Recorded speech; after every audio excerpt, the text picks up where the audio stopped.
Hi, my name's Morgan Wasserman. I'm going to be showing you my communication board that I designed for The Boy Who Cried Wolf.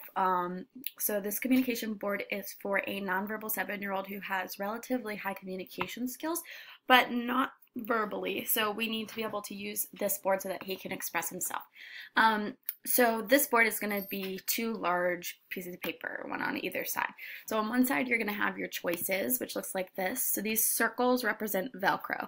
So if you just print out this piece of paper and then you place these Velcro pieces on it, that's where you're going to be able to put the smaller pieces, where I'll show you later, that are going to kind of constitute as the choices that they're going to have, or the choices, or what they're going to say, or the things when you ask them a question, what are they going to answer.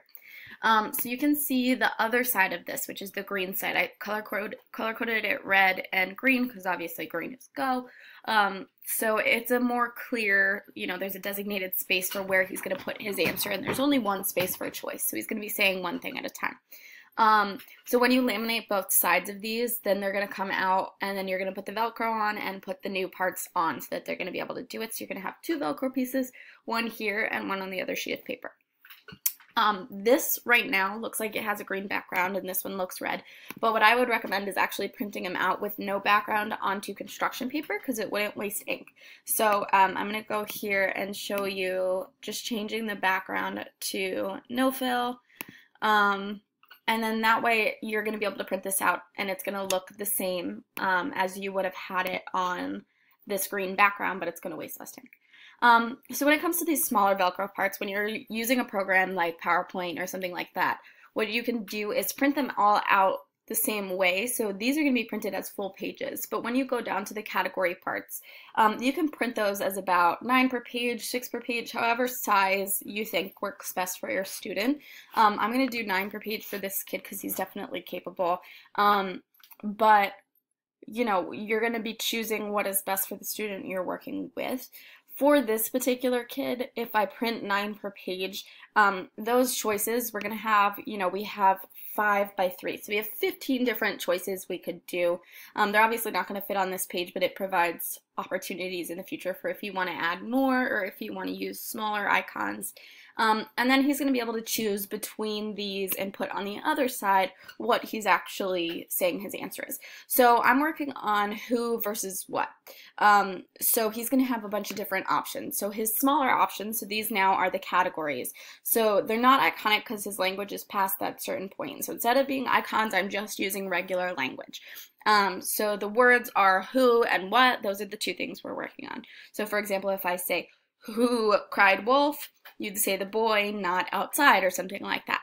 But I also have people, so for who, I have different options that he'll need for this particular story. So I have the boy, the people in the town, the wolf, things like that. When it comes to locations, places for the what, that's going to be,